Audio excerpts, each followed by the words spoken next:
I have flat feet and I cannot lie, like flattened sand flat feet.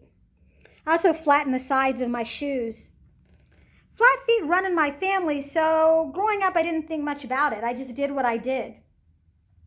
When I took my first yoga class, my teacher gave me some exercises to strengthen my ankles and knees. I didn't do them much because I didn't think there was a problem. I didn't have chronic sprained ankles, plantar fasciitis, or knee issues. I just did what I did, and my flat feet didn't get in the way. When I took my first yoga teacher training, the person in charge of teaching us anatomy said it was surprising I could balance on one foot. After all, I had flat feet and no arches. Several of the other teachers said I needed to work on spreading my toes. I was like, my toes don't do that. It's like flat feet. It runs in my family. Only that Thanksgiving, I discovered that my brothers, their kids, and my parents could all spread their toes. They could all activate the abductor digiti mini-me on both feet. And in doing so, they could flex their pinky toes and pull them away from their midline.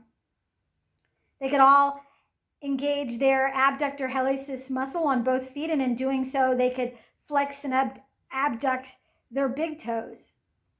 All of this meant they could stabilize through their soles and ankles, creating a wider base for walking, running, and balancing.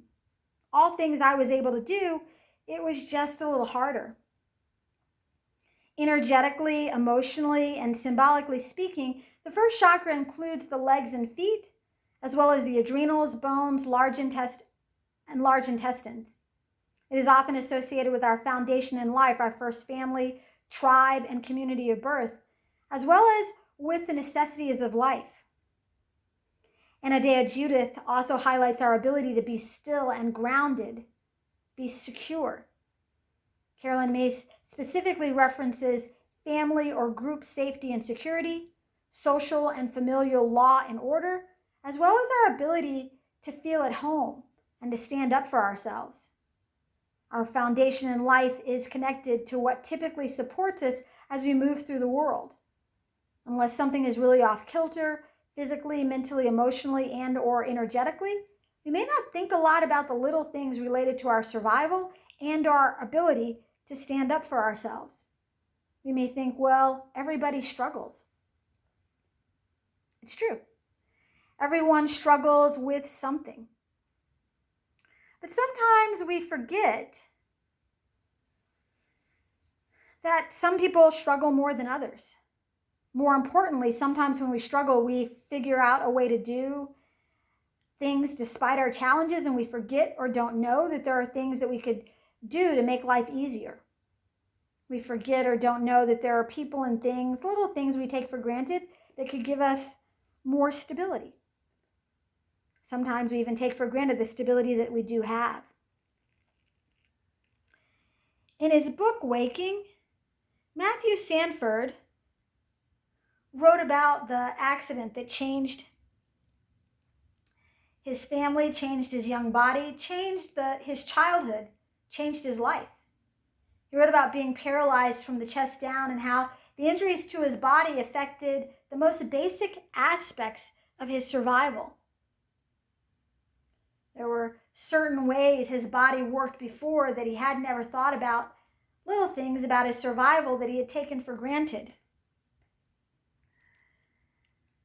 At one point in chapter 7, he wrote about a doctor who helped him realize that even though his legs didn't move, they still had a purpose.